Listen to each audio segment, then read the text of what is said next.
الحمد لله نحمده ونستعينه ونستغفره ونعوذ بالله من شرور انفسنا ومن سيئات اعمالنا من يهده الله فلا مضل له ومن يضلل فلا هادي له واشهد ان لا اله الا الله واشهد ان محمدا عبده ورسوله. أعوذ بالله من الشيطان الرجيم. بسم الله الرحمن الرحيم. يا أيها الناس اتقوا ربكم الذي خلقكم من نفس واحدة وخلق منها زوجها وبث منهما رجالا كثيرا ونساء واتقوا الله الذي تساءلون به والأرحام إن الله كان عليكم رقيبا. اللهم صل على محمد كما صليت على ابراهيم وعلى ال ابراهيم انك حميد مجيد. اللهم صل على محمد كما باركت على ابراهيم وعلى ال ابراهيم انك حميد مجيد. எல்லா புகழும் புகழ்ச்சியும் இவ்வுலகத்தை படைத்து பரிபாலிக்கின்ற ஏக இறைவனான அல்லாஹ் சுப்ஹானஹு வ தஆலாவுக்கே புகழும் புகழ்ச்சியும் உண்டாகட்டுமாக. அடுத்து போற்றும் கண்மணி நபிகள் நாயகம் ஸல்லல்லாஹு அலைஹி வஸல்லம் அவர்களுடைய அவர்களுடைய அந்த ஏகத்துவ வழியை சரியான முறையில் நபி வழியின் அடிப்படையிலும் திருமறை குர்ஆனுடைய வழிகாட்டுதலின் அடிப்படையிலும் பின்பற்றி வாழ்ந்து மறைந்த உத்தம சத்திய சஹாபாக்கள் மீதும் தாபியீன்கள் தபா தாபியீன்கள் மற்றும் இறை நம்பிக்கையாளர்கள் யௌமுல் ஜும்ஆவுடைய தினத்திலே இறை கட்டளைக்கு இணங்க பங்கெடுத்துக் கொண்டிருக்கின்ற நம் அனைவர்களின் மீதும் அந்த ஏக இறைவனின் சாந்தியும் சமாதானமும் என்றென்றும் ஊட்டகட்டமாக நிலவட்டமாக என்ற பிரார்த்தனையோடு இந்த யௌமுல் ஜும்ஆவுடைய முதல் முறையில் தேர்வு செய்த தலைப்பு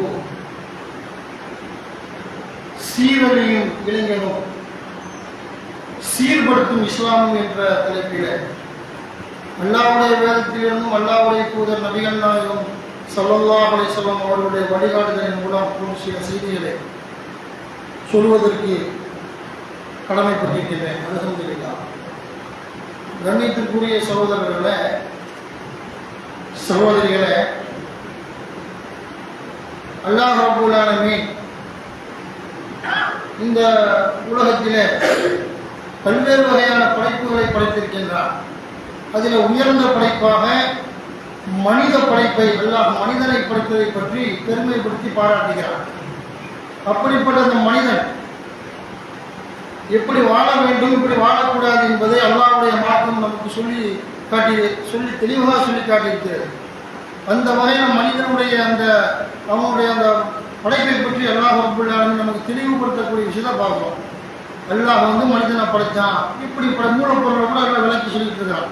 இப்படிலாம் மனிதன் தட்டினால் ஓசை தரக்கூடிய அந்த களிமண்ணில் இருந்து நாம் மனிதனை படைத்தோம் அப்படின்னா அல்லாஹ் என்ன செய்யறான், மனிதனுடைய படைப்பை பற்றி அல்லாஹ் சொல்லி காட்டக்கூடிய நிகழ்வை பார்க்கிறோம். அப்படி படைத்த இறைவன் பல்வேறு ஸ்டேஜுகளை மனிதனுக்கு எல்லாம் வைக்கிறான்.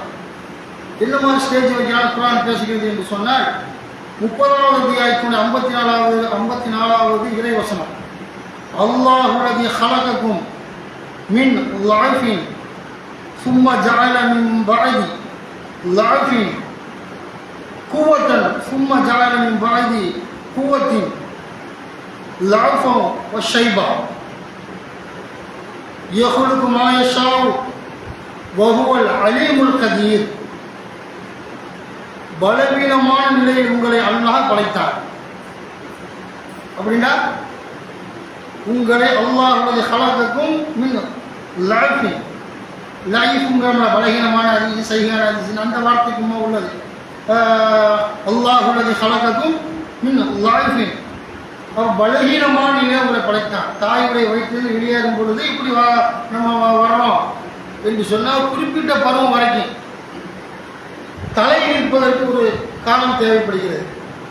அவனுடைய இந்த பிற ஊர் செயல்பாடுகளுக்கும் ஒரு கால நேரம் தேவைப்படுகிறது. இப்படி உங்களை பலகீனமாக என்னென்ன சிந்திக்க முடியாது, செயல்பட முடியாது, சாப்பிட்டா பசிக்கு தாய்கிட்ட சொல்ல முடியாது. கை குழந்தையில பால் தாமா சொல்ல முடியுமா? அழுகிறனா காட்டும் உள்ள அந்த பல காரணங்களுக்கு அழுகும். அப்படி பார்க்கக்கூடிய ஏதாவது பூச்சி கடிச்சிடும், ஏதாவது ஒரு வகையில் அதுக்கு உடம்பு வலிக்கும். அந்த மாதிரி இப்போ எதையுமே சொல்ல முடியாத ஒரு லைஃபான ஒரு பலகீனமான ஒரு காலத்தை நீங்கள் அடைந்தீர்கள். எல்லாம் நமக்கு சொல்லி காட்டுறான். சொல்லி காட்டுகிறான் எல்லாம். பிறகு சும்மா ஜாலமின் பாதி லாஃபின் கூவத்தன், பிறகு பலவீனத்திற்கு பின் பலத்தை ஏற்படுத்தினான்.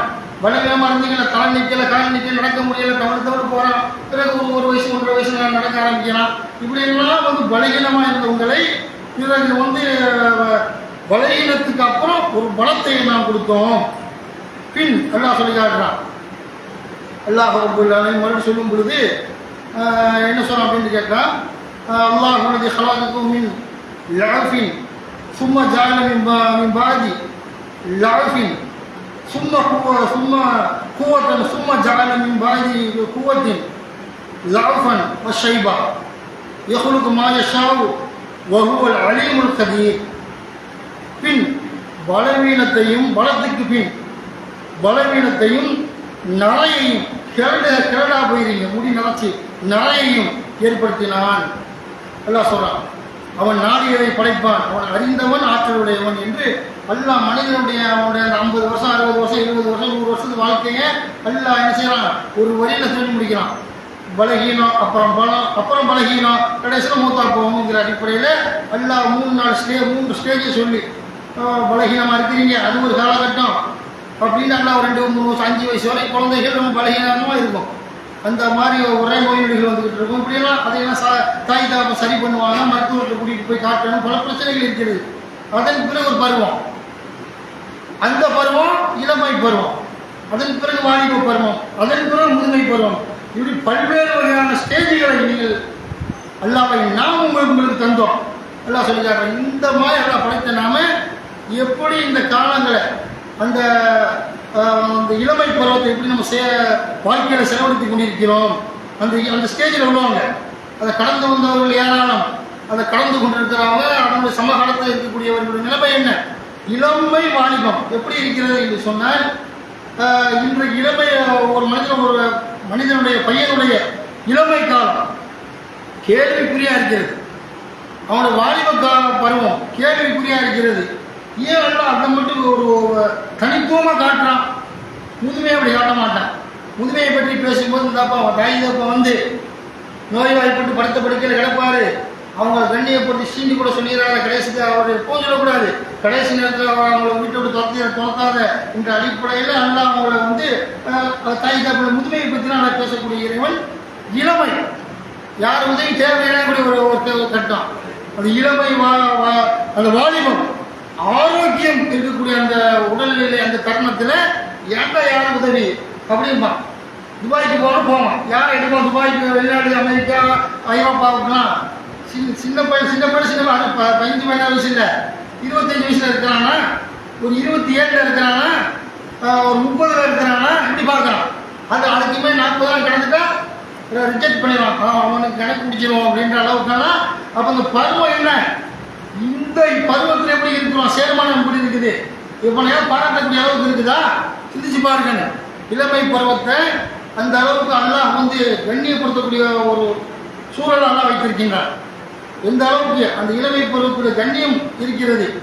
அந்த கணித நாசமாக்கி தொலைத்து இறை கோபத்துக்கு ஆளாகக்கூடிய இளைஞர்கள் அதிகமாக இருக்கிறாங்க.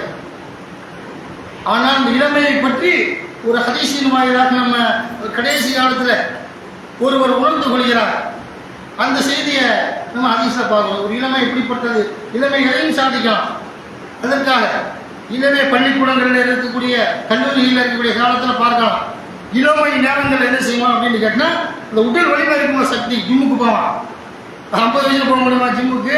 ஆர்வம்லாம் இருக்காது. 40 போவானா, 45 போய் ஜிம்முக்கு போய் அப்படின்னு நாட்டுக்கோழி முட்டை குடிப்பான் உடம்ப தேர்த்தக்கூடிய அந்த காலத்தில் இயற்கையில் வரும் இந்த ஹார்மோன்கள் சுரப்பி அந்தந்த பருவத்துக்கு அந்த இது தேவை. அந்த மாதிரி எக்ஸசைஸ் பண்ணி ஜிம்முக்கு பண்ணி உடம்பை ஆரோக்கியமாக வைத்திருக்கிறாங்கல்ல, இப்படியெல்லாம் இருக்கக்கூடிய அந்த இளமை பருவம். இந்த இளமை பருவத்தை பொறுத்த வரைக்கும் நம்ம என்ன செய்ய, எதையும் விசாரிக்கக்கூடிய ஒரு பருவம். கல்லூரிகளில் அங்கங்கே என்ன செய்வாங்க, நெஞ்சு அடித்து விளையாடுவோம். நாங்கள்லாம் கூட விளையாண்டுருக்கோம். நான் என்னோட படிக்கக்கூடிய 10வது படிக்கக்கூடிய காலங்களில் கூட பசங்களோடு என்ன செய்வோம் அப்படின்னு கேட்டால், பசங்களில் வந்து நெஞ்சோடு இது அடித்து விளையாடக்கூடிய ஒரு பருவம்லாம் இருக்குது. அந்த கல்லூரியில் பேசக்கூடாது, ஜிம்மாவில் பேசக்கூடாது, வந்துக்கிட்டு வந்துக்கிட்டு அப்போ அல்லாஹ்வுடைய மார்க்கத்தில் நெஞ்சோடு அடித்து ஜும்மாவில் பேசாது, தயவுசெய்து பேசக்கூடாது, எல்லா நன்மையும் போயிடும், ஜும்மாவில் பேசக்கூடாது. அப்போ நெஞ்சோடு அடித்து விளையாடக்கூடிய ஒரு பருவம் அது. அந்த மாதிரி காலேஜில் அப்படித்தான் கை பேலன்ஸ் பண்ணுவான், எப்படி அடவான பலம் வைப்போம். இதெல்லாம் 50 வயசு எதிர்பார்க்க முடியுமா, 60 எதிர்பார்க்க முடியுமா? இந்த பருவத்தில் செய்ய முடியும், அங்கே தான் எந்த செய்ய முடியும். அந்த அளவுக்கு இந்த இளமை பருவத்தை எப்படி நாசமாக்கி தொலைக்கிறான் சமுதாயத்தில் என்பதை புரிந்து கொள்ள வேண்டும். இதனால் கடும் கோபம் படக்கூடிய அளவுக்கு இளமை காலத்தை வீணடிக்கக்கூடிய ஒரு நிலைப்பாட்டை பார்க்கிறோம். பயமா இருக்குது. இந்த கூட இளைஞர்களுடைய விஷயத்தை எடுத்துக்கிட்டா எப்படி பயமா இருக்குது? ஒரு பொண்ணை கட்டி வைக்க பயப்படுறான் சமுதாயத்தில். இவன் குடிகார பயிலா இருப்பானா, பார்க்குறான், பார்க்கத்தான் செய்யணும். சம்பாதிப்பானா, இவன் எப்போ எல்லா நேரம் போதையில் தட்டஞ்சிக்கிட்டு இருக்கிறானா, இது பார்க்குறானா இல்லையா? அப்போ அந்த மாதிரி ஒரு பெண்ணை ஒரு பையனுக்கு முடித்து வைப்பதற்கு கூட யோசிக்கக்கூடிய ஒரு காலம். தராசில் நிற்கக்கூடிய அளவுக்கு அவங்க செயல்பாடுகள் நடத்தான யார்? அவன் ஃப்ரெண்டு யாரு? அவன் ஃப்ரெண்டு குடியாருனா பூத்தியாக்குறானா, பார்க்குறானா இல்லையா? எல்லா விஷயத்தையும் பார்க்கக்கூடிய கல்யாணம் சும்மா முடிச்சு வைக்க முடியாது. இந்த பொம்பளையோட வாழ்க்கை வயது வீணாக போயிடும். கல்யாணம் எடுத்து நிம்மதிக்கு தானே. இந்த திருமணத்தை பற்றி எல்லாம் என்ன பேசுனா, மன நிம்மதியை பெறுவதற்காகத்தான் திருமணம். உங்களுடைய காம உணர்வை தீர்ப்பதற்கு அது ஒன்று, அது குழந்தை பெற்றெடுக்கணும், அதெல்லாம் தனி விஷயம், அதுதான் இம்பார்ட்டன்ட். அதை விட நிம்மதி வேணுமா இல்லையா? அப்போ நீங்கள் வந்து நிம்மதி இழக்கக்கூடியது இளைஞர்களுக்கு எவனோ இருக்கட்டும் கல்யாணம் அப்படியா அளந்து பார்க்கக்கூடிய ஒரு சூழல். இளமை பருவம் ஒரு வாலிப திருமண பருவம், வாலிப பருவத்தில் இவன் யார், இவனுடைய நண்பர்கள் யார் என்று பார்த்து பொண்ணை கொடுத்தா மட்டும்தான் அவங்க நிம்மதியாக வாழ முடியும். அதே போல இளம் பெண்ணை சோதிக்கணும். அவள் யார், எப்படி போனில் கடலை போடுறாளா பையனோட, இவன் போடுறானா என்பதையெல்லாம் நம்ம பார்க்கக்கூடிய பருவமா இல்லையா? இளமை பருவம் முக்கியமான டேஞ்சரான பருவம். பல ஹார்மோன்கள் சுரக்கும், உடல் தேவை வரும். அந்த 16-17 வயசுல கும்பல பூப்பைதல் வர்ற மாதிரி இவன் 15-16 வயசுக்குள்ள இவன் பெரிய பையனாக ஆகிடுவான். அந்த மாதிரி டேஞ்சரான ஒரு நாள் நல்லதுகளை பிரிக்க முடியாது. இப்படி ஒரு காலகட்டத்தில் இறையச்சம் இருந்தால் நபிகள் நாயகம் ஸல்லல்லாஹு அலைஹி சொன்னாங்க, அல்லாஹ் அர்ஷுடைய நிழல் 7 பேருக்கல்ல 7 வகைராக்கள். 7 பேர் தான் உலகத்திலே ரசூலுல்லாஹ்வுடைய சமுதாயத்தில் 7 பேர் சொல்றதுக்கு அனுப்பிடுறாங்க. 7 பேரா? 7 கேட்டகரி, 7 வகைராக்கள். அல்லாஹ் சூரியனை தலைக்கு மேல் நிப்பாட்டி வைத்து ரப்புல் ஆலமீன் அந்த விசாரணையுடைய நாளில் சூரியனை தலைக்கு மேல் நிப்பாட்டி, அப்போ இப்போ பல கோடி இதில் இருக்குது, அந்த அளவு தூரத்தில், பல கோடி மைல் தூரத்தில் அந்த வேலையை தாங்க முடியல. மறுமை நாளில் அந்த வேலை தாங்க முடியாமல் என்ன செய்யலாம், கோடை காலத்தில் ஏசி போடுறான், மற்ற நேரங்களில் கொலையை பிடிச்சி தேவைக்கு போகிற வீட்டில் கூட சின்ன வேலை கூட தாங்க முடியலை. மறுமை நாள் எப்படிப்பட்ட ஒன்று? அந்த நாள் தலைக்கு மேல் சூரியன் நிப்பாட்டி வைத்து எல்லாம் விசாரிக்கக்கூடிய அந்த தருணத்தில் அல்லாஹ் ரப்புல் ஆலமீன் ஒரு 7 வகைராக்களுக்கு என்ன செய்யறான் அப்படின்னு கேட்டால், அரிசியினுடைய நிழலை கொடுத்து விசாரிக்கிறான், கண்ணியப்படுத்தி விசாரிக்கிறான் இல்லை அப்படின்னு நல்லா என்ன செய்யறான். அந்த மாதிரி அவனுடைய வானங்கள் பூமியை விட பெரியது. அல்லாஹ் அரிசினா என்ன? சிம்மாசனம். சிம்மாசனத்துக்குள்ள எல்லாம் வானத்தை உள்ள சொல்லிடலாம், அவனுடைய இருக்கை பூமியை உள்ள சொல்லிடலாம், எல்லாம் போயிடும். அவன் ஜம்மு உட்கார்ந்துருப்பான்ல. அப்படிப்பட்ட இறைவன் விசாரணை நாளில் அந்த ஹீட்ரேஜ் எப்படி தண்ணியை கரைஞ்சிருவான். அப்படிப்பட்ட ஒரு நேரம் மறுமையினார் சூரிய வெப்பம் பற்றி. அந்த மாதிரி நேரத்தில் அவர் ஒரு பாவத்துக்கு தகவல் வேறு வேறு தத்தளிப்பான் ரசூலுல்லாஹ் சொல்றாங்க. அந்த மாதிரி நேரத்தில் கண்ணியப்படுத்துறான். யாரை கண்ணியப்படுத்துறான்? அல்லாஹ் ரப்புல் ஆலமீன் என்று சொன்னால், அல்லாஹ்வுடைய பள்ளிவாசலோடு அந்த தொடர்பு வைத்திருந்த இளைஞனாக இருந்து அல்லாஹ்வுடைய பள்ளிவாசலோடு இறை நினைவோடு தொடர்பு இருந்தானே, அப்படிப்பட்ட இளைஞர்களுக்கு தான் அரசினுடைய நிழல். நபி ஸல்லல்லாஹு சொன்னாங்க, அல்லாஹ் அதுபோல பள்ளியாசோடு இதயமுடையவர், இறை நினைவுள்ள தத்தளிப்பு, இறை நினைவுள்ள தன்னுடைய வாழ்க்கையை பயணிப்பவர், எடுத்துக்கொண்டு வாழ்க்கையை நடந்து செல்லக்கூடிய குர்ஆன் ஓதி ஹதீஸ்களை படித்து நன்மையான காரியங்களில் ஈடுபட்டு அந்த மாதிரி உள்ளவங்களுக்கு தான் அரசுடைய நிழல் கிடைக்கும். ரசூலுல்லாஹ் ஒரு சாராரை பற்றி பேசுனாங்க. 7 பேர் 7 சாரார்கள் வேறு வேறு விஷயம். அதில் 7 சாராரே இளைஞர் ஓடி வந்துடுவான். இன்னொரு சாரார் யார் அப்படின்னு கேட்டால், ஒரு அழகான பெண், அவனை வந்து என்ன செய்யறான், ஒருத்தன் அழைக்கிறான், அழகான பெண் கவர்ச்சியான முறையில் இருந்து கொண்டு விபச்சாரத்துக்கு அழைக்கும் பொழுது நான் அல்லாவை அஞ்சுகிறேன் என்று சொல்லக்கூடியவன் அரசி நிலையில் இருப்பான். விதிவிலக்கு இருக்குதா? இந்த இப்போ நம்ம சமகாலத்தில் நம்ம சுல்லாகாலத்தில் இருந்தது. சமகாலத்தில் அப்படி அந்த மாதிரி மேக்கப் பண்ணிக்கிட்டு விதிவிலக்கா சில பேர் இருந்தால் ரைட்டு எல்லாரும் போயிட்டு விதிவிலக்கெல்லாம் பார்க்க முடியாது. அந்த மாதிரி ஒரு அழகான பெண்ணாக இருந்து மேக்கப் பண்ணிக்கிட்டு பயங்கரமான சவுதிக்காரெல்லாம் பார்த்தீங்கன்னு வைங்க, ஒரு ஸ்ப்ரே போட்டு வருவான். நான் போல சவுதிக்கு கேள்வி போட்டுருக்கிறேன் நண்பர்கள் வாயிலா. ஸ்ப்ரே போட்டு வந்த உடம்புக்கு அந்த அத்தனை போட்டு வருவான். 1/2 கிலோமீட்டருக்கு அடிக்கும் போல. அந்த அளவுக்கு இருப்பான் மேக்கப். அது இதெல்லாம் கல்வி கண்ட்ரிகளில் அந்த மாதிரி ஊற்றி உங்களை அழைக்கிறான் விபச்சாரத்துக்கு வாண்டு. ஒரு இளைஞனை ஒரு வாலிபனை தவிர்க்க முடியும். தவிர்ப்பானா? தவிர்ந்தால் இறையச்சம், தவிர்க்க மாட்டான். சான்ஸ் எப்போ கிடைக்கும்? சான்ஸ் அப்படி இருப்பான். இப்படி இன்றைக்கு பல கூட்டத்திலே பாலியல் செய்து பஸ்ஸில் அங்கங்கே தட்கல் தடவெல்லாம் பண்ணி அடி வாங்கி உதவி செருப்படி வாங்கி போலீஸுக்கு போகலாம் இருக்கிறான். அப்போ இப்படி இருக்கக்கூடிய ஒரு காலத்தில் அவளை அழைத்தாள், அழைக்கிறான் விபச்சாரத்துக்கு அழைத்தால் என்ன செய்வான்? போகாமல் தவிர்ந்தா அரசுடைய நிலை. அழகான பெண் ஒருத்தி மேக்கப் பண்ணி நீட்னஸாக இருந்து உங்களை அழைத்து விபச்சாரத்துக்கு கூப்பிடுறா. ஒரு இளைஞன் ஒரு வாலிபன், நான் அல்லாஹ் வாஞ்சிறேன், இந்த பாவத்தை செய்ய மாட்டேன், திருமணத்தின் மூலம் தான் நான் என்னுடைய உடல் தேவையை நிறைவேற்றுவேன் ஒதுங்கினான்னு வைங்க, இவன் தான் அரிசி நிழலில் இருப்பான். இளைஞன் ரசூலுல்லாஹ் பேசுறாங்க. அதுபோல நபி ஸல்லல்லாஹு அலைஹி வஸல்லம் வந்து அல்லாஹ்வுடைய மார்க்கத்தில் அந்த இளம் வாலிபத்தை பற்றி கூட சொன்னாங்களா இல்லையா? இப்படி ஒரு நிகழ்வு வரும், நம்ம எப்படி இருப்போம் சிந்திச்சு பாருங்க, புரிந்து கொள்ள வேணும். அப்போ பட்ட பகலில் பப்ளிக்கில் பல மீட்டிங் பேசியிருக்கோம். பல மாதிரி நேரங்களில் கூட ஒரு பொதுக்கூட்ட மேடைகளில் நம்ம முஸ்லீம்கள் இல்லை, அந்த சங்கிகள்லாம் நீங்கள் பார்க்கலாம். பிஜேபியிலனா பல கூட்டத்தில் 1000 பேர் கேமரா வச்சிருக்கிறான், தட்டி விட்டுறான், அவன் அந்த தலையை விட்டுறான், பல பிரச்சனை. அப்படியெல்லாம் பார்க்குறீங்களா இல்லையா? இப்படிப்பட்ட ஒரு நேரத்தில் இந்த பொம்பளைய பக்கத்தில் உள்ள பொம்பளை நாய்க்கு இப்படியா அவங்களுக்கான இப்படி ஒரு பிரச்சாரத்துக்கு வருவா, தேர்தல் பிரச்சனை அங்கங்கே அப்படி சீண்டெல்லாம் பார்க்குறீங்களா இல்லையா? அது சிலை திறப்புக்கு வருவாங்க, ஏதோ அவன் நம்பிக்கைப்படி அங்கேயே பாலியல் பலாத்காரம் தட்டல் தடவு நடக்குதுன்னு சொன்னால் இப்படி ஒரு சூழல் வரும்பொழுது உங்களை கூப்பிடும் பொழுது விபச்சாரத்துக்கு அழைக்கும் பொழுது நான் செய்ய மாட்டேன்னு யார் சொல்கிறானோ அவனுக்கு தான் நல்லா அந்த இளைஞருக்கு வாலிபர்களுக்கு தான் பொதுவாக என்ன கொண்டு வந்துடுவாங்க. அதை குறிப்பாக இளைஞர் வாலிபரை நல்லா பேசும் பொழுது நான் நல்லா வாஞ்சிருப்பான், அந்த மாதிரி இப்போ அந்த மாதிரி செய்ய மாட்டேன் பயப்படுறேன் அப்படின்னு சொல்லணுமா இல்லையா? ரசூலுல்லாஹ் முந்தைய ஒரு சமுதாயத்தை சொல்கிறாங்கல்ல, அப்போ இருக்கு ஒரு பாலியல் தேவை ஏற்படுது இந்த சமுதாயத்தில் இளைஞர் அவர். அப்போ பாலியல் தேவை ஏற்பட்ட உடனே தன்னுடைய பெரியம்மா சின்னப்பா மகள் அவள் அந்த பொண்ணு இளம்பெண், இவரும் இளம் பையன் என்ன செய்கிறாரு, அந்த அம்மாவுக்கு அந்த பிள்ளைக்கு வந்து காசு தேவை ஏற்படுது. அப்போ தன்னுடைய பெரியப்பா அம்மா சின்னப்பா அம்மாவட்ட வந்து எனக்கு ஒரு பொருளாதார தேவை, நீ கொஞ்சம் தந்து உதவணும்னு அவருக்கு டிமாண்ட் வைக்கிறாங்க. அந்த ஆள் அவர் சொல்கிறாரு வந்துக்கிட்டு இந்த ஆசைக்கு எனக்கு விபச்சாரம் நான் உன்னை வந்து அடையணும், உன்னை அந்த மாதிரி திருமணம் அல்லாத உறவின் மூலம் விபச்சார திருமணம் உன்னை அடையணும். ஒன்று அப்படியா இந்த அம்மா முதல் கட்டத்தில் ஒரு 100 தங்க காசு கொடுங்க அப்படிலாம் கேட்ட உடனே இவர் போய் முயற்சி பண்ணி என்ன செய்கிறாரு, தங்க காசை திரட்டிக்கிட்டு வந்துடுறாரு. இப்போ உழைச்சி சம்பாத்தியம் பண்ணி கொஞ்சம் காலம் எடுக்குது, அந்த சம்பாத்தியம் கொண்டு வந்துடுறாரு. அப்போ அந்த அந்த பெண்ணுடைய ரசூலுல்லாஹ் சொன்னாங்க முன்னாடி சமுதாயத்தில் செய்தி. அப்போ அவர் போய் அந்த கட்டத்தை அடையும் பொழுது இந்த பாலியல் தேவை நிறைவு செய்யக்கூடிய நெருக்கத்தை நெருங்கியவுடன் அந்த பொம்பளை அந்த இளம் மனவாழ்வு அந்த புள்ள சொல்லுது, அல்லாஹ் வாஞ்சிக்க இத்தக்கில்லா நீ அல்லாஹ் வாங்கி பயப்படுகின்ற உடனே சுதாரிச்சிடறான். இருந்தாரு உம்முடி அல்லாஹ் பற்றி பேசிவிட்டார்.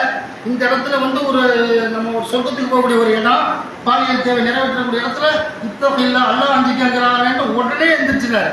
அந்த பாலியல் பலாத்காரம் பண்ண அவர் அந்த 2 பேரும் ஒத்துக்கிட்டு தான் அதுல இருந்து என்ன செய்யறாரு, அந்த மாதிரி காரியத்தை பண்ணாமல் எந்திரிச்சு இறையச்சம். இந்த மாதிரி இளைஞர்கள் ரசூலுல்லாஹ் முன்னாண்டு சமுதாயத்தையும் பட்டியல் போட்டு சொல்றாங்க. நம்ம அவங்க ரசூலுல்லாஹ் காலத்திலையும் சொல்றாங்கன்னு சொன்னா இப்படி இளைஞர்களை பார்க்க முடியுதுங்களா? இப்ப எப்படி நாசமா போறாங்கன்ற உரை முடிவுகள் சொல்லாம சும்மா அப்படி இறங்குறது கிடையாது. அப்ப அந்த அளவு இன்றைக்கு இளைஞர்கள் இருக்கிறாங்க. அப்ப அது போல நான் ஒரு இளைஞன் நபிகள் நாயகம் ஸல்லல்லாஹு அலைஹி வஸல்லம் சொல்றாங்க ஒரு அலங்காய்க்குரிய ஒரு சம்பவம். யார் வரக்காய்ப்பு நம்பல் நபிகள் நாயகம் ஸல்லல்லாஹு அலைஹி வஸல்லம் அவங்களுக்கு வஹி அருளப்படுது ஹிரா குகையில். அப்படி வஹி அருளப்பட்ட உடனே நபிகள் நாயகம் ஸல்லல்லாஹு அலைஹி வஸல்லம் முதல் வஹி ஜிப்ரீல் வர்றாரு, ஓதுவீராக பிஸ்மி ரப்பிக்கல் தி ஹலக், இறைவனின் திருப்பேரைக்கு ஓதுவீராக என்று அவர் சொல்லி ஆயத்துக்களை இறக்கின பிறகு அல்லாஹ் 5 வசனத்தை இறக்கி அந்த சூழலில் தான் ரசூலுல்லாஹ் கதீஜா நாயகிட்ட பொறுத்துங்கிறாங்கல்ல, அப்படி சொல்லி ரசூலுல்லாஹ் அவங்க பயம் நடுக்கம், உடம்பு நடுங்குது, கையாலாம் ஒரு நடுக்கத்தில் கதீஜா நாயகின் சில அறிவுரைகள் வழங்கி தன்னுடைய தந்தையின் சகோதரர் வரக்கா இப்னு நௌபலுடைய மகன் வரக்கா கூட்டிட்டு போறாங்க கதீஜா நாயகி. அப்பதான் என் சகோதரர் மகனே ஆயிஷா நாயகி இந்த கதீஜா நாயகி சொன்ன பிறகு அவன் விசாரிப்பாரு, வரக்கா இப்னு நௌபல் என்னுடைய சகோதரர் மகன் என்னத்தை பார்த்தா நான் அதை அப்படி சொல்லி காட்டுறாரு. இப்படி ஹிரா குகையில் சம்பவத்தை சொல்லும்போது குர்ஆன் அருளப்பட்ட விஷயத்தை சொல்லும்போது வரக்கா இப்னு நௌபல் முந்தைய வேதங்களை படித்தவர், கரைத்து குடித்தவர், பல டிரான்ஸ்லேஷன் ஹீப்ரு மொழியில் சில வேதங்களை அந்த பைபிளில் உள்ள அந்த வேதங்கள் இருக்குதுல அந்த வேதங்களை தௌராத் இஞ்சியில் எழுதக்கூடியவராக இருந்தார். அவருக்கு அந்த விஷயத்தை கேட்ட உடனே அவர் சொல்கிறார், வரக்கா இப்னு நௌபல் இது யார் தெரியுமா, வந்துட்டு போனால் நாமூஸ்னா ஜிப்ரீல், யூதர்கள் அப்படி சொல்லுவாங்க ஒவ்வொரு பேரில். நான் வந்தவர் நாமூஸ், ஜிப்ரீல் வந்திருக்கிறாரு, தௌராத்தை கொண்டு வந்து மூசாவுக்கு கொடுத்து இஞ்சியில கொண்டு வந்து இஞ்சியில வந்து இறைத்தூதர்கள், இந்த இறைத்தூதர்களுக்கு வந்தாங்க மாணவர்கள், இந்த மாதிரி இவர் வந்து பல இறைத்தூதர்களுக்கு வேதத்தை கொடுத்தவர்கள் இவர் நாமூஸ் ஜிப்ரீல் சாத்தவசலாம் வந்து உங்களுக்கு வேதம் வந்திருக்கிறாங்கன்னு சொல்லுவார். இது அல்லாஹ்வுடைய வேதம், சத்திய பாதை, நேரான பாதை. இதை சொன்னார் முகமதே, இதை சொல்லக்கூடிய நேரத்தில் உங்களை ஊரை விட்டு துரத்துவான், உங்களை அடிப்பான், உங்களை கொலை மிரட்டல் விடுவான், கொலையும் செய்ய முற்படுவான் என்றெல்லாம் கூட சொன்னவன் ரசூலுல்லாஹ்வுக்கு ஏக்கமாக போயிருக்கு. என்ன விரட்டுவாங்களா, என்ன சொல்லிய வரக்காவை என்ன அந்த வரக்கால சொல்றாரு, என்னை வந்துக்கிட்டு எல்லாமே பட்டம் கொடுத்துருக்குறாங்களே, நம்பிக்கையாளர், சாதி, உண்மை பேசக்கூடியவர், பொய்க்கு அப்பாற்பட்டவர், நேர்மையாளர்லாம் சொல்றாங்களே, என்ன அடிப்பாங்களா? அப்ப வரக்கா சொல்வார், முகமதே உங்களை போன்ற சத்திய செய்தியை தூது செய்தியை யாரு கொண்டு வந்து கொடுத்தாங்க இறைத்தூதர்களாக, அவர்களே நமக்கு அடிக்காமல் உதைக்காமல் கொலை செய்யாமல் ஊரை விட்டு துரத்தாமல் இருந்ததில்லை. வந்தவர் ஜிப்ரீல் நாமூஸ், உங்களுக்கு இந்த பிரச்சனை வரும், ஊரை விட்டு துரத்துவாங்கன்னு சொல்லிட்டு ஒரு செய்தியை சொல்லுவார். என்ன சொல்லுவாரு, அந்த நேரத்தில் நான் இளைஞனாக இருந்திருக்க வேண்டுமே, அவர் முதியவராக இருக்கிறார், கண் பார்வையற்றவரா முதியவராக இருக்கிறார். முகமதே உங்களை வந்து ஊரை விட்டு துரத்தும் பொழுது நான் இளைஞனாக இருந்திருக்க வேண்டும், இவன் துரத்துவாங்க. அப்ப நான் இளைஞனாக இருந்திருந்தால் உங்களுக்கு சப்போர்ட்டா இருப்பேன், உங்க கூட நிற்பேன், எதிரிகளை அடிப்பேன், எதிரிகளோட ஃபைட் பண்ணுவாங்கிற கருத்துல அவர் சொல்லுவார். ஆனாலும் கூட இந்த சம்பவம் வந்து கொஞ்ச நாள்லயே வரக்காய் பண்ணவங்க மூத்தா போயிடுறாரு என்று பார்க்கணும்னு சொன்னா, இப்படிப்பட்ட ஒரு இளம் பருவம் என்பது சாதாரண விஷயம் அல்ல. அப்படிப்பட்ட இளம் பருவத்தை வீணடிக்கக்கூடியது என்ன செய்யறாங்க, அதுக்கு உண்டான எல்லா வாசலும் திறந்து விட்டுறாங்க. ஒரு இளம் பயிர் வாலிபர்கள் கெட்டு போறதுக்கு உண்டான எல்லாம் அந்த சர்வதேச திருட்டு பயிர் என்ன செய்யறாங்க, எல்லாம் விதிவிலக்கில்லாத அளவுக்கு ஆபாச படங்கள் ஓப்பன், எல்லா வகையான கேம் ஓப்பன், கேம் விளையாண்டு அப்படி அதிலே போயிடுது. உலக சிந்தனை, வெளி உலகத்தை உங்களுடைய மூளையை மழுங்கடிக்கக்கூடிய ஒரு வேலையை மேற்கத்திய கலாச்சாரம் பண்ணாதான் நம்ம ஆட்சியில் உட்கார முடியும், இந்தியாவோட நம்ம ஆட்சியில் உட்கார முடியும். உங்களை டைவர்ட் பண்ணணும். இவன் வந்து உலக குரானை பற்றி சிந்திக்க கூடாது, புக்ஸ் படிக்கக்கூடாது, ஹதீஸை படிக்கக்கூடாது, சாதாரண வரலாற்று நூல்கள் படிக்கக்கூடாது என்று உங்களை வந்துக்கிட்டு என்ன செய்யலாம், உங்களை டைவர்ட் பண்ணி அந்த கண் குளிர்ச்சியா இமைகள் போட்டான்னு வைங்க பேச பார்ப்பான். போட்டாக்கு வந்து ஈர்ப்பு இருக்காது. ஒரு ஃபோட்டோ அனுப்புறோன்னு வைங்க, என் ஃபோட்டோ உங்களுக்கு அனுப்புகிறோம், உங்கள் ஃபோட்டோ எனக்கு அனுப்புறியா பார்த்துட்டு விட்டுருவோம். வீடியோவில் என்ன காட்சிகள் மாறி வரும். அந்த காட்சிகள் மாறி வரும்போது அது ஈர்ப்பு இருக்கும். அதுக்காக ஆபாச படம், அந்த படம், இந்த செக்ஸ் படங்கள்லாம் என்ன செய்வாங்க, வெப்சைட்டை வச்சுக்கிட்டு பல மாதிரி கூகுளில் போய் தட்டக்கூடிய அளவுக்கு இது பண்ணுறான். இந்த நாயை இதையெல்லாம் செஞ்சுக்கிட்டு கூட பார்க்குறவன் அரெஸ்ட் பண்ணுறான். இதை தடை பண்ணு, களை எடுக்கிறத எடுக்காம பார்த்த குற்றம் அது வேற விஷயம், அதோட தண்டனை இருக்குது. இவன் என்ன செய்யறான், டோட்டலாக காரியம் பண்ணுறதை விட்டுட்டு நீங்கள் இந்த படத்தை பார்க்காத பால் வீடியோவில் குழந்தைகள் படம் பார்த்தா அரெஸ்ட் பண்ணுவேன் அப்படின்னு என்ன செய்கிறாங்க. இப்படி சொல்கிறதுக்கு இப்படி பார்க்குறான். அது இப்படியெல்லாம் சொல்கிறான். முட்டா பயிரோடு சொன்னால் எது மூளை வேலை எடுக்க மாட்டேங்கிறாங்க. இப்படியெல்லாம் கூட மூளை வேலை எடுக்காம அதை பார்க்குறவனை நாங்கள் அரெஸ்ட் பண்ணுவோம், அது செய்வோம், அப்படி இப்படின்னு சொல்லி என்ன செய்கிறாங்க. 5 வருஷம் 10 வருஷம் முதல்ல முதல்ல பார்த்தோன்னா 5000 ரூபா ஃபைன், 10,000 அப்படின்னா உலகம் போடுறாங்க சட்டத்தில். ஆனால் கூட வேற கலைஞர் எடுக்கணுமா இல்லையா, அந்த ஆப்புகளை தடை செய்து விட்டார். எவனா பார்ப்பானா அவன் இப்படி அதுல இருந்து ஒதுக்கி கொள்ள வேண்டும் இளைஞர்களாக இருக்கக்கூடிய நாம. ஆனா இளைஞர்களை எதிரே அந்த மாதிரி இப்படி டைவர்ட் பண்றான். அடுத்து எப்படி டைவர்ட் பண்றான், முட்டா பயிரோட கிரிக்கெட்டை விளையாட வச்சு அது போதை, சாராயத்தை விட பெரிய போதை. ஹெராயினை விட பயங்கரமான போதை. அதாவது குடிச்சு அவன் படுத்துறோம் மட்டையாயிடுவான். இந்த போதை அடுத்தவனுக்கு எடுத்து ஒரு மட்டையை தூக்கி அடிக்க டக்கு டக்குன்னு அடுத்தவனுக்கு டென்ஷன் ஆக்குறது, இதுக்கு அவார்டு கொடுக்குறது, பணம் காசை கொடுக்குறதுன்னு சொல்லிட்டு இந்த கிரிக்கெட் போதை இருக்குது. இது ஒரு மாபெரிய போதைகள், தலைச்சிறந்த போதை. மணிக்கணக்காக உட்காரலாம். கொண்டாட்டியை பார்க்க மாட்டான், பிள்ளைய பார்க்க மாட்டான், கண்ணுக்கு செய்கிற கடமை, உடம்புக்கு செய்யக்கூடிய கடமை, குளிக்கணும், என்ன கக்கூசி போகணும், வரணும், சிறுநீர் கழிக்கணும், எல்லாம் வேலை பார்க்க முடிச்சிடும். கிரிக்கெட் வந்தால் கலையை தொடர மாட்டான். அப்படிலாம் வெறியும் இருக்கலாம். உலக கிரிக்கெட் டீம் நடக்குது விளையாண்டு இப்படியெல்லாம் இந்த மேட்ச் நடக்குது, என்ன செய்யலாம், அப்படியெல்லாம் இருக்கிறாங்கன்னு சொன்னால் இதெல்லாம் இப்படிலாம் அவங்க டைவர்ட் பண்ணாதான் அவர்கள் ஆட்சியில் இருக்க முடியும். தேவை பணத்தை மக்கள் ஊழல பணத்தை சுரண்ட முடியும். பல்வேறு பிரச்சனைகளுக்காக என்ன நம்மள பொம்பளைகளுக்கு நாடகத்தை விட்டுறான். பொம்பளைகள பெண்களே நீங்க நாடகம் பாருங்க, பையனோட சினிமா பாரு, புத்தா இருப்பாரு, இந்த ரஜினி படம் ரிலீஸ் ஆகுது, அண்ணன் படம், கமல் படம், அப்படி என்ன செய்வாங்க, எவனையாவது இதுக்கு எந்த கழுதையாவது பேர சொல்லிக்கிட்டு அப்படி அவன் டைவர்ட் பண்ணிடுறது. இப்படிலாம் இருந்தால் இதை சிந்திச்சு பாருங்க. அல்லாஹ்வுடைய மார்க்கத்தில் இப்படிப்பட்ட இளைஞர்கள் உலக கடைசியாக அல்லாஹ்விடத்தில் குற்றத்தை குற்றவாளியாக மறுமையினால் இருப்பார்கள் என்பதை புரிந்து கொள்ள வேண்டும். இளமை என்பது முக்கியமான ஒரு பருவம். அந்த பருவத்தை சரியான முறையில் நாம் என்ன செய்யணும், பயன்படுத்த வேண்டும் என்று மார்க்கம் நமக்கு சொல்லுதா இல்லையா? அல்லாஹ்வுடைய மார்க்கத்தில் அல்லாஹ் சூரத்துல் கஹ்ஃப்ல சில செய்திகளை சொல்றான். அது இளைஞர்கள், அவங்க யாரு, அவங்களோட ஒரு இளம் பருவத்தை சார்ந்தவர்கள். ஏகத்துவ கொள்கைக்காக, தௌஹீதுக்காக இன்றைக்கு பார்க்கலாம்ல, நம்ம ஏகத்துவ கொள்கையில இருப்போம். தர்கா வேண்டுகள் ஒம்பது தர்காவை என்ன செய்வாங்க, ஆடல் பாடல் கூத்து கும்மாளம் இப்படி எல்லாம் நடத்திக்கிட்டு அப்படி பார்க்கலாம். இந்த மகான் 660 அவருடைய பிறந்த நாளை முன்னிட்டு சாதனை பாஷா அவர்களுக்கு கொடியேற்றம் நடைபெறும், சந்தானக்குள் நடைபெறும், போட்டு அங்கே போகலாம். இப்படி எல்லாம் போய் என்ன செய்யணும், இப்படி வழிகட்ட கொள்கிற பல பேர் போகக்கூடிய பார்க்குறோம். அந்த மாதிரி ஆட்கள், இளைஞர்கள், வாலிபர்கள், முதியவர்கள் எல்லாம் போகிறாங்க. இப்படி எல்லாம் ஏதாவது ஒரு வகையில் உங்கள் குரானை கையில் எடுக்கும். நோக்கம் என்ன, குரான் எடுத்தால் தூக்கம் வரும், குரான் எடுத்தால் சொர்க்கம் கிடைக்கும், சிந்திப்பீர்கள், பல அறிவியல் சார்ந்த பொருட்களை கண்டுபிடிப்பீர்கள், மருத்துவத்தில் உயர்வீர்கள், பல்வேறு வகையான பேச்சாற்றல் உயர்வீர்கள், பல்வேறு வகையான குடும்ப பிரச்சனைகளை உயர்வீர்கள். அந்த மாதிரி குரான் வழிகாட்டுதல் இருக்குது. எந்த பிரச்சனையை நம்ம சந்திக்கிறோமோ அத்தனை பிரச்சனையும் குரானில் இருக்குது. எடுக்க உருவான செய்தான் இப்படியெல்லாம் அதையெல்லாம் உங்களுக்கு இளைஞர்களை, வாலிபர்கள் குரானை தொடாத, ஹதீஸை தொடாத, பயான் இருக்கிற இடத்துக்கு போகாத, வாராந்திர பயானுக்கு போகாத, பொதுக்கூட்டம் இஸ்லாமிய பயானுக்கு போகாத, தர்பியா நடத்தினா போகாத, இயக்கங்கள் நடத்துவோம், இயக்கங்கள்ல போவாத, ஒழுக்க பயிற்சிக்கு போவாத, என்ன செய்வான், இப்படியெல்லாம் செய்தான். இப்படிலாம் உங்களை கிண்டி அதே சமயத்தில் கிரிக்கெட் படுத்திட்டு போ, கபடி விளையாடு, அதோட இன்னத்தையாவது உங்களை சொல்லி. அப்போ மனுஷ வாழ்க்கையில ஒரு ஆரோக்கியத்தை கட்டுதல் விளையாட்டு தேவை.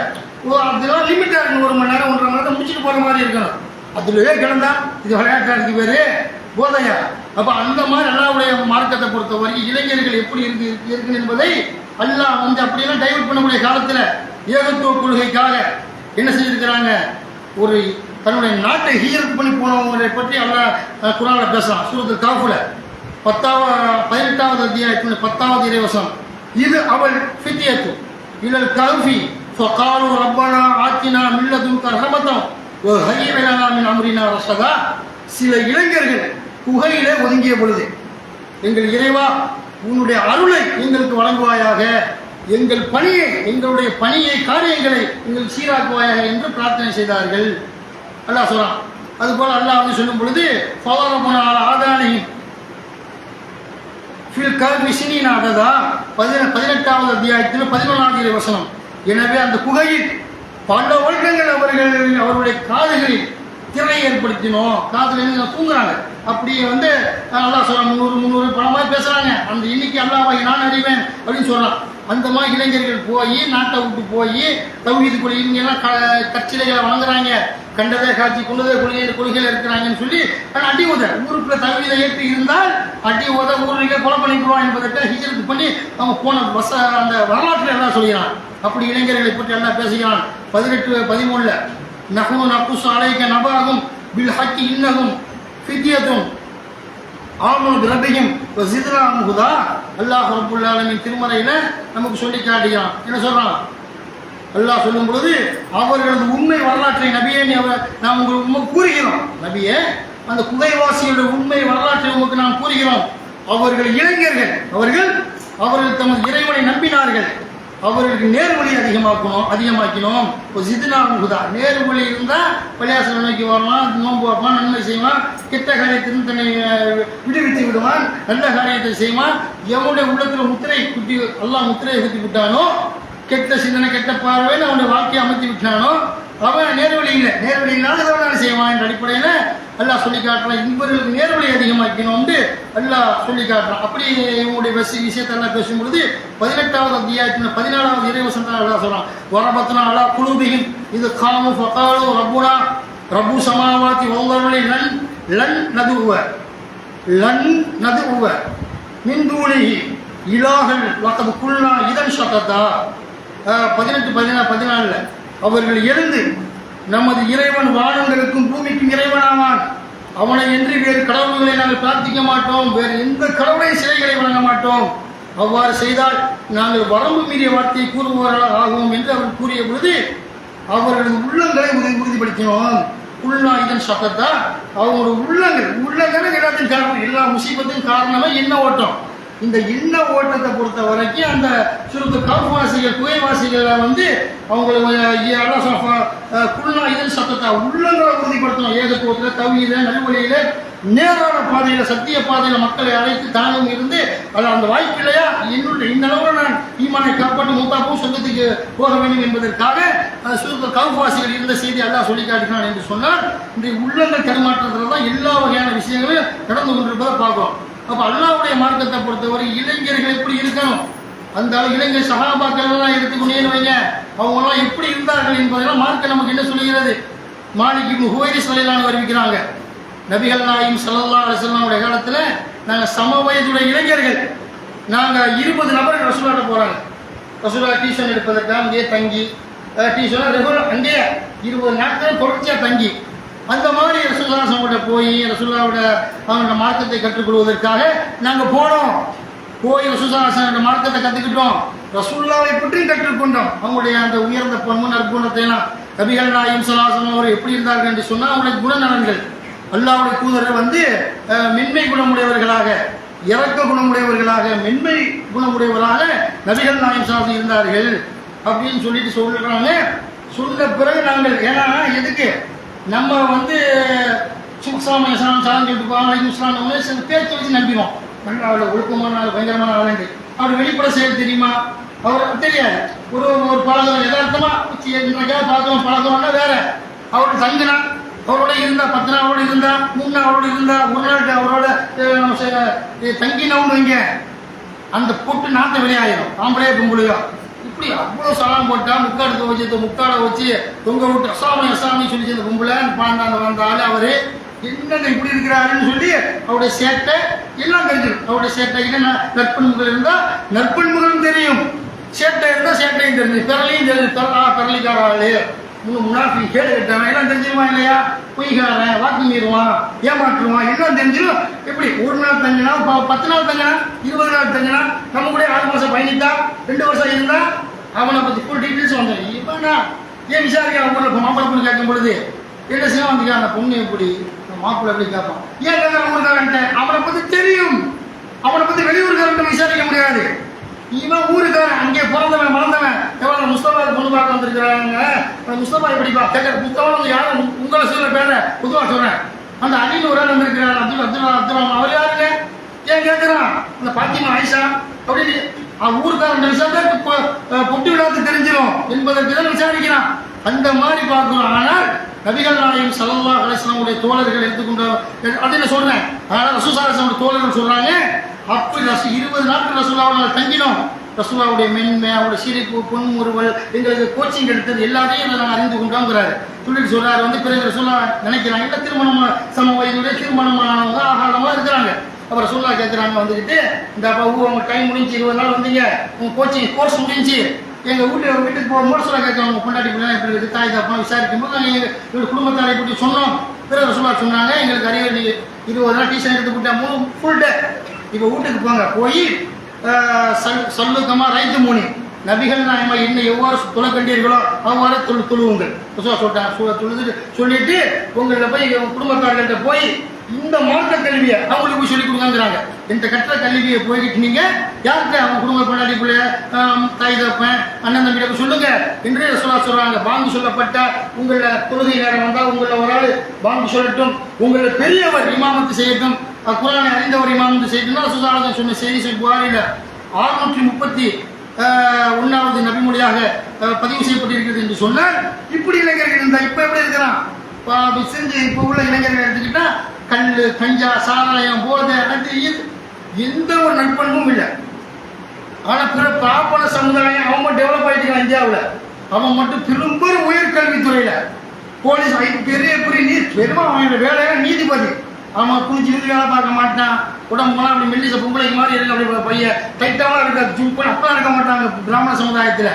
திண்டு திண்டு சாம்பார் சோத்தாது சாப்பிட்டு என்ன செய்வாங்க, தை சாதம் ஒரு சாதம் சாப்பிட்டு இருக்கிறதால உடம்புலாம் 16 வயசு 20 வயசு பொம்பளை போய் தொட்ட மாதிரி மெல்லிசா இருக்கும் பார்க்கறதுக்கு. அப்புறம் அவன் போய் கடினமான வேலை பார்ப்பாங்க, பார்க்க மாட்டான். அவன் என்ன செய்வான், அவன் கைது பச்சை பேனா மையில கைது போடணும். அப்போ பெரிய பெரிய சுப்ரீம் கோர்ட் அட்வொகேட், அது போல உயர் நீதிமன்ற அட்வொகேட், இன்னும் பிஹெச்டி பெரும் பெரும் படிப்புகள் இருக்குதா இல்லை, படிப்புள்ள உச்சக்கட்ட ஆய்வு படிப்புகள் எல்லாம் அவன் படிக்கிறான். இஸ்லாமிய சமுதாயத்தில் உள்ள மட்டும் நம்ம சமுதாயத்தில் செல்போனை பார்த்து ப்ளூ பில்ஸ் பார்த்துக்கிட்டு இருக்கிறான், கிரிக்கெட் முறையை தூக்கிட்டு போய் விளையாண்டுக்கிட்டு இருக்கிறான், பல்வேறு கேடுகட்ட காரியத்தை செஞ்சுக்கிட்டு இருக்கிறான். எப்படி முன்னேறுவீங்க? அப்போ டைவர்ட் அந்த மாதிரி நம்ம டைவர்ட் பண்ணுறான். அதனால வந்துக்கிட்டு படிப்புல கவனம் செலுத்தணும். மார்க்க கல்வியை படிப்போடு சேர்த்து மார்க்க கல்வி அப்போதான் உருப்படும். படிங்க, அது 100% மார்க்க கல்வி இல்லை, அது 200% நீ கூட 100% குரானை சேர்க்கணும், ஹதீஸை சேர்த்தா தான் ஒரு நல்லொழுக்கம் கிடைக்கும், புரிந்து கொள்ள வேண்டும். பார்த்து அந்த மாதிரி இருக்கு செய்திகளை பார்க்குறீங்களா இல்லையா? எப்படி பார்க்குறீங்க? வாத்தியார் மாணவர்கள் வாத்தியார் அடிக்கிறாங்க, வெட்டுறோம். நியூஸ்ல பார்த்தா பள்ளிக்கூடத்து மாணவர்கள் 3 பேரால் ஆசிரியர் தாக்கப்பட்டு ஒரு கை வெட்டப்பட்டது, அவர் அடித்தார்கள் உதைத்தார்கள். என்ன படிப்பு? அப்போ ஒழுக்க ரீதியை சம்பந்தப்பட்ட படிப்புகள் படிக்கணும் என்று புரிந்து கொள்ள, அதை சேர்த்து குரான் ஹதீஸ் படிப்புகளை படிக்கணும். அல்லாஹ்வுடைய மார்க்கத்தில் நமக்கு அப்படி சொல்லி தரப்பட்டிருக்கிறது.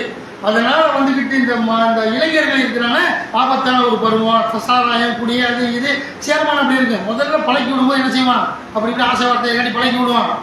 ஒரு கெட்ட சில புகுத்தும் பொழுது நல்லா கவனிச்சுக்கிறேன்னு, மாப்பிள்ளை நோய் வாய்ப்பட்ட அவ்வளோ 1000 ரூபாய் தர வாழ்க்கையில் தரமாட்டான். மச்சான் உடம்பு சரியில்லை மகளை படிக்க வைக்கணும் 5000 ரூபாய் கூட தரமாட்டான். ஏதோ ஒரு காரியத்துக்கு எதுக்கு தருவான், உங்களை பழக்கி விடுறதுக்கு தருவான். மச்சான் பீடி குடி மச்சான், வெளிநாட்டுல வருவான், வெளிநாட்டு சிக்கனத்தை கொண்டு வருவான். எப்போ சொல்லுவான், மச்சான் நீ பழகலை மச்சான் அடிச்சு பாடுறான், ஊதா மச்சான் ரஜினிகாந்த் வாங்கிமா பழக்கி விட்டுட்டு விளையிடுவான். சாராயத்தை பெரிய பாட்டில் தருவான். இப்போ பாரதில் போய் குடிப்போம் 5000 10,000 ரூபாய்க்கு வாங்கி தருவான். அவன் பெரும்பெரும் போட்டு 28 வெரைட்டிஸ் ஆட்டுக்கறி மாட்டுக்கறி அவன் சாப்பிட்டு வருவீர்கள். பழக்கி விடுற வரைக்கும் உன்னுடைய நாள் உன்னை பழக்கி விட்ட பிறகு ஒதுக்கிடுவான். இனி அவன் அடிமை, நீனா என்ன செய்வா, சாராயம் கல்லு கஞ்சா அது இது போல கராயின்னு கஞ்சா ஊசி போல ஊசிலாம் நீங்களே போட ஆரம்பித்து விடுவீர்கள். பழக்கிறவரின் கெட்ட செய்தான் என்ற நண்பன் யாரு, செய்தான் என்ற நண்பன் தீய காரியத்தை பழக்கி விட்டுட்டு அதோட என்ன செய்வான், அவன் போயிடுவான். அந்த வெவ்வேறு செய்தான் தலையில் ஏறிடுவான், உனக்குள்ள செய்தான். இது கூடாத தாய் அடிச்சுட்டு போய் சாராயம் குடி, பாப்பாவை தூக்கி போய் மீச்சிட்டு போயாவது அவருடைய பாக்கெட்ல காசு எடுத்துட்டு போய் கஞ்சா குடி சுருட்டு குடிட்டு போதைப் பொருள் ஒவ்வொன்றும் மூளை மலங்கடிச்சு விடும் என்பதை புரிந்து கொள்ள வேண்டும். அல்லாஹ்வுடைய மார்க்கத்தில் தடுக்கப்பட்டிருக்கிறது. இன்னல் ஹம்ரு வல் மைஸ்ரு வல் அன்சாப் வல் அஸ்லாம் ரிஜிஸு மின் அமலி ஷைத்தான் ஃபஜ்தனிபூஹு அல்லகும் குஃபுலி அல்லாஹ் சொன்னா குஃபுலி இவனும் முடிப்பான் குஃபுலி முடிக்கப்படுற வசனம். என்ன அல்லாஹ் சொல்றான், அல்லாஹ் சொல்றான் வந்துக்கிட்டு உங்களை மது அல்லாஹ் உங்களுக்கு அல்லாஹ் தடுத்திருக்கிறான். குறிகேட்பதற்கான மது, சூதாட்டம், பலிபீடங்கள், குறிகேட்பதற்கான அம்புகள் இதெல்லாம் தடுக்கப்பட்டிருக்கிறது. எல்லாம் சொல்றான். இதெல்லாம் சைத்தானுடைய விளையாட்டுகள், உங்களுக்கிடையே பகையை ஏற்படுத்தும், உங்களுக்கு அடிக்கடி சண்டை சச்சரவுகளை ஏற்படுத்தும் அப்படின்னு அவங்க சொல்லி காட்டுறான். அப்போ என்ன வழங்கினே, அப்போ இந்த போதை தரக்கூடிய பொருளை சாப்பிட்டு அடிச்சுக்கிட்டு வெட்டிக்கிட்டு சண்டை போட்டுக்கிட்டு ஜெயிலுக்கு போய்கிட்டு இப்படிலாம் இருக்கிறீர்கள்.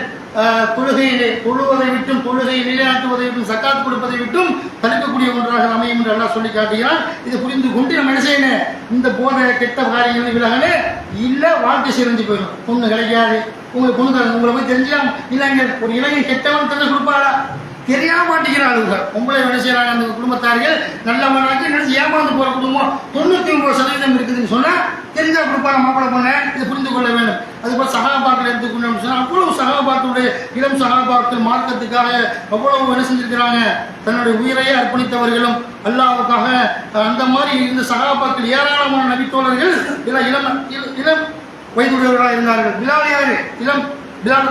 இளம் சஹாபி. அவர் பாங்கி சொல்லக்கூடிய பொறுப்பை எடுத்துக்கொண்டு இருந்தார். அது போல வந்துக்கிட்டு பார்த்தோம்னு சொன்னா உபயோகக்கூடிய சஹாபி இளைஞர் காப் இப்னு மாலிக். அவரெல்லாம் இளைஞர். யாரு? காப் இப்னு மாலிக். உபை இப்னு அதிகக்கூடிய ஒரு சஹாபி இளைஞர். உமைர் இப்னு வஹப். இப்னு உமர்லாம் யாரு? உமருடைய மகன் இப்னு உமர் இளைஞர். அப்துல் ரஹ்மான் அவுஃப் யாரு? இளைஞர். அவர் யாரு? மக்கா மதீனாவுக்கு வந்து பொண்ணு தர்றாரு. அப்ப யார்? அவரு நான் திருமணம் அப்பதான் வியாபாரம் பண்ணி கல்யாணம் முடிக்கிறாரு. அப்துல் ரஹ்மான் அவுஃப் என்ற சஹாபி இளைஞர்.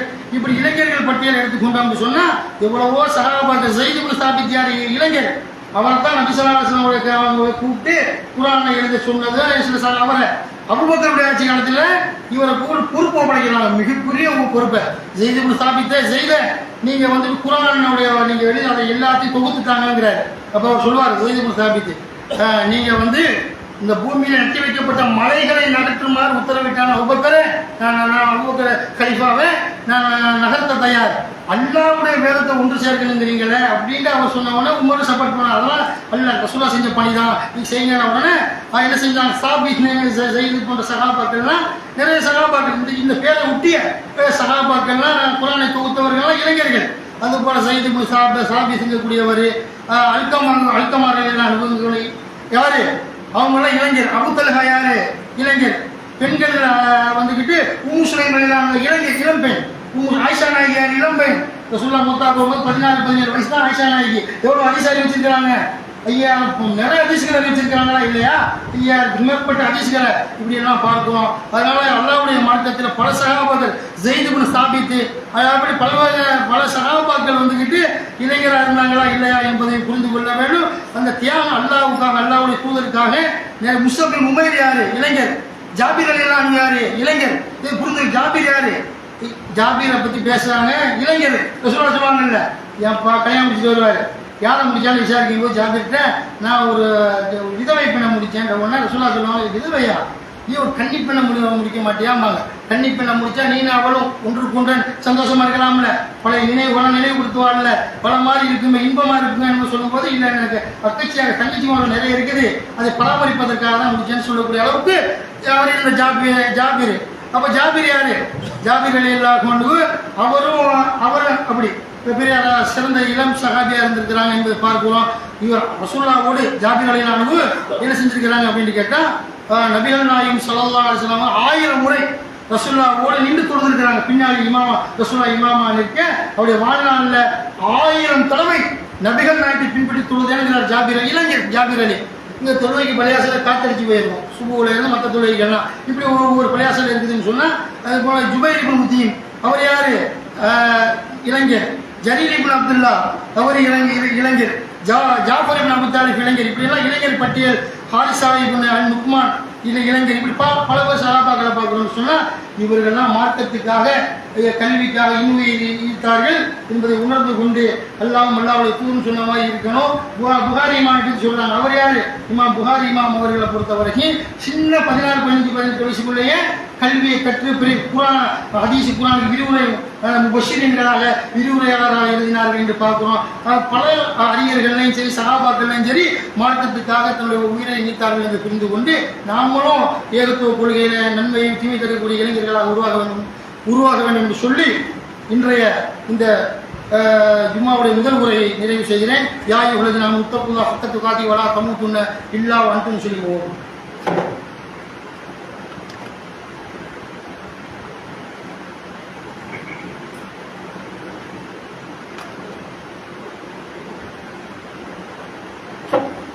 அல்ஹம்துலில்லாஹி ரப்பில் ஆலமீன். கண்ணியத்திற்குரிய சகோதரர்களே, சமீபத்தில் ஒரு நியூஸ், அதாவதுங்க அல்லாஹ்வுடைய மார்க்கத்தில் பெண் குழந்தைகளை பற்றி அல்லாஹ் நமக்கு எப்படியெல்லாம் வர்ணனை செஞ்சு காட்டுறாங்கன்னா, அந்த அளவுக்கு அல்லாஹ் வந்து பெண் குழந்தைகளை பாராட்டி சொல்கிறான். ஆனால் பிற சமுதாயத்தில் இந்த கோவை மாவட்டத்தில் ஒரு பொம்பளை தம்பதிகள் போடுறாங்க. அரசாங்கத்தில் போய் என்ன செஞ்சா குழந்தை பெற்றிருக்கிறான். இவளுக்கு வந்து முதல்ல 3 பொம்பளை பிள்ளை, 3 பெண் குழந்தை இருந்தவன் 4வது பொம்பளை பிள்ளை பெற்ற உடனே அவ்வளோ மயக்க போட்டு வந்துடுவாங்க. அப்படியெல்லாம் பார்க்குறோம். அந்த மாதிரி எங்குமா சொல்லுவோம், என் குடும்பத்து கதை பேச வரல, என் தங்கச்சிக்கு ஒரு குழந்தை, முதல்ல பையன், அப்புறம் பெண் குழந்தை வரும் பொழுது தனியார் மருத்துவமனை இல்லை போயும் பொழுது ரொம்ப குழந்தை பிறகு குழந்தை பெத்திரிச்சு சத்தமாக வந்துருச்சு. உள்ள அழுகுறதுலாம் எங்கள் அம்மா போய் கேட்குறாங்க, எப்போ மூத்தா போய்ட்டு ஹயாத் அலிமா இப்போ தான் மூத்தா 2-3 மாதம் ஆகுது. அப்போ கேட்குறாங்க நர்ஸு போய் தனியார் மருத்துவமனை காசு அள்ளிடுவாங்க. கேட்டு என்னம்மா குழந்தை பிறந்துருச்சா சொல்ல மாட்டேங்கிறா நர்ஸு. சொல்லுங்கம்மா சொல்லலை, சொல்லுங்க கையுமா சுதாரிச்சு சொல்லுது, என்னக்குள்ள என்ன சொல்லி தொலை அப்படின்ற உடனே பயமா பொம்பளை பிள்ளை பற்றிக்குது.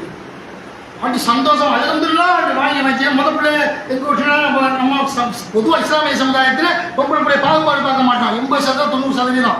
அப்போ நடிச்சு சொல்கிறான் வந்துக்கிட்டு என்ன செய்யறா, பிறந்த குழந்தைய சொல்ல மறுக்கிறா. ஏன் எனக்கு மருமக தங்கச்சி ஒரு மக பிறந்து இப்போ அந்த பிள்ளைக்கு இப்போ ஒரு 18 வயசு ஆகிட்டு இருக்குது. இப்போ அப்போ என்ன அப்படின்ட்டு கேட்டேன், ஒரு நர்ஸு சொல்ல பயப்படுறான். டாக்டர் அம்மா ஏமா சொல்ல திட்டணும் இல்லை பாயம்மா, நேற்று இந்துக்கல்ல ஒரு இப்படிதான் ஒரு பொம்பளைக்கு வந்து பொம்பளை பிள்ளை பிறந்து சொன்ன உடனே மயக்கம் வந்துருச்சான்.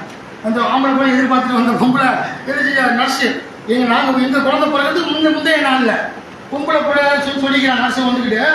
இது பிற சமுதாயத்தில் இந்து பெண்கள்கிட்ட பொம்பளை பிள்ளை வந்துருச்சுமா பேபி பிறந்துக்கிட்ட உடனே மயக்கப்பட்டு விழுந்து அவளை ஆதாரப்பட்ட ஏற்றி சேர்த்து அதனால தான் பயமா சொல்ல பயன். ஆனால் உங்கள் முஸ்லீம் சமுதாயத்தில் அவர் சொன்ன ஸ்டேட்மெண்ட்டு.